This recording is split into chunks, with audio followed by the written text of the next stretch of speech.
Hello, everybody.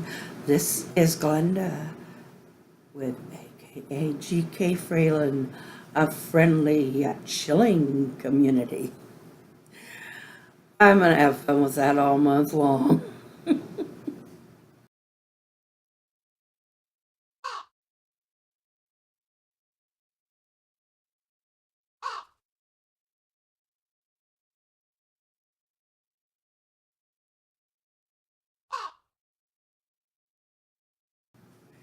Tonight, I am going to read a story, but this one is one I've put together myself. So, we may not do a story every night, but I thought while it's still rolling, let's just keep it rolling. And who knows, maybe by tomorrow or the next day we'll have some more. Thinking of parrot stew. The doorbell rang at 9 p.m. that Friday evening. Nobody answered. Nobody cared. The Drizzle clan all worked at night, from dusk until dawn in the graveyard. So, you see, nobody was home that night at the Drizzle Mansion.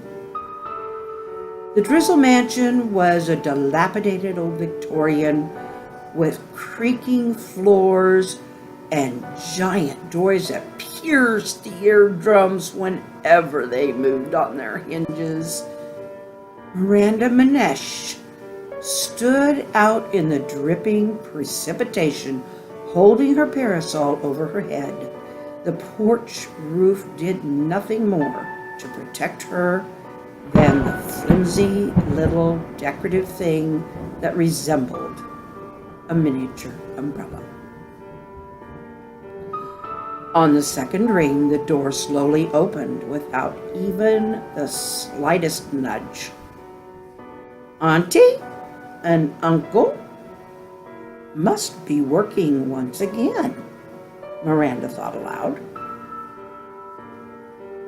On one, came the warbling sound from the dimness. Hush, Parker, she said as she flipped a switch that produced nothing. She felt her way around the door to a small table where she touched the somewhat feminine shape of a hurricane lamp. She picked up the box of matches she knew was to the right of the lamp on the table. Once struck, the flickering flame sent out enough glow to light the wick and pour a circle of brilliance around her. She held it above her head. There the molting old parrot stood, tall on the perch in his cage with his breast stuck out. You just keep sticking your chest out like that, Parker, and I am likely to finish with those falling feathers and drown you in a pot of soup. No, Parker, tell Posy! Stupid bird. Aunt Posy Drizzle would melt away into nothingness from her already diseased body if she were to lose you, Parker. You two are quite the pair, aren't you? Miranda gave up teasing the bird and found her way to the cellar. Thank goodness the fuse box was at the top of the cellar landing. The steps would probably give way and kill her or anyone who tried to put weight on them. No fuses. That figures. I don't have a penny in my purse either. She thought of her father's warnings. Never use a penny in a fuse box, he'd say. But then he died from an electrocution, from a short in his electric razor, while using it over a running faucet in the bathroom sink.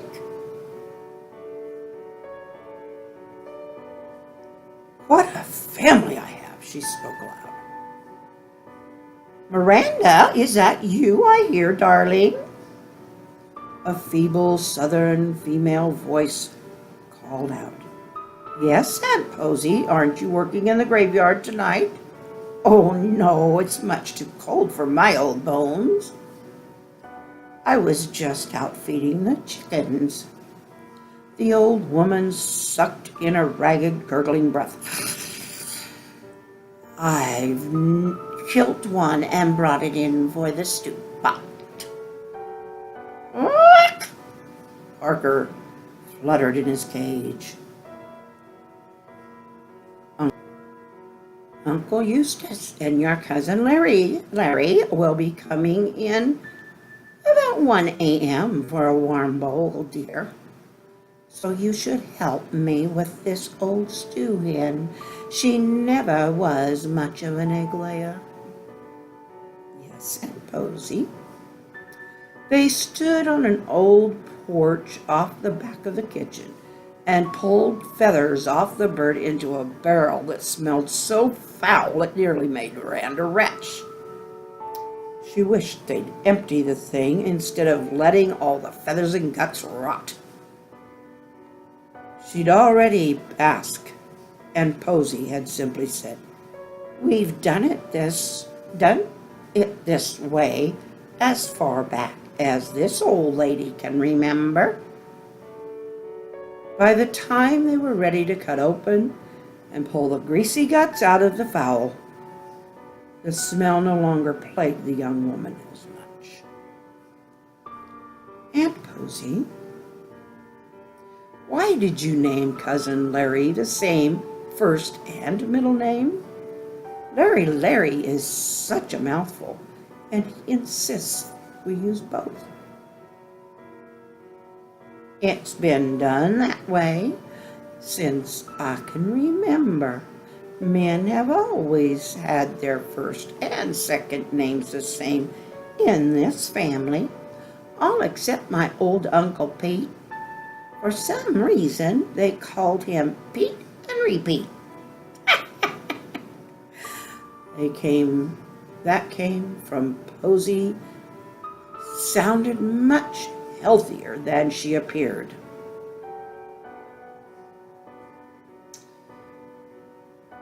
How she managed to preserve such a good pair of lungs remained a mystery to everyone. "That's one cleaned out bird, Miranda girl."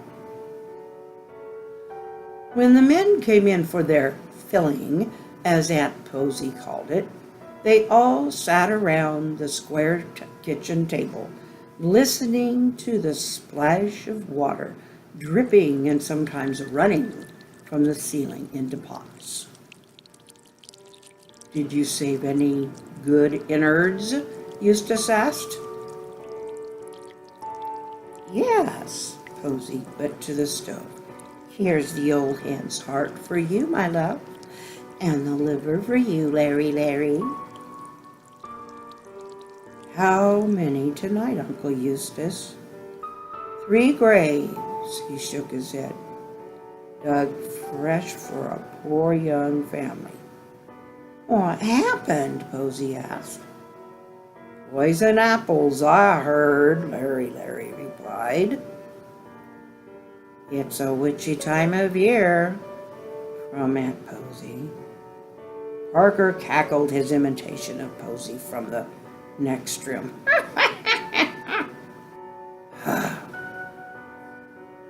"I'm going to surprise them with a stewed parrot one of these days," Miranda thought to herself.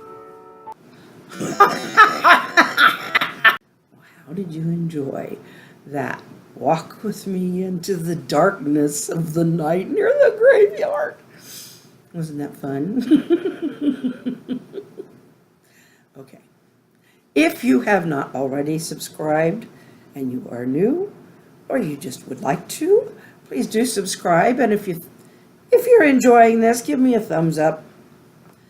And it's a little on the comical, but a little on the smelly side. So I I do love all of you. I really do. This is the fun Halloween stuff. But what's in my heart's love.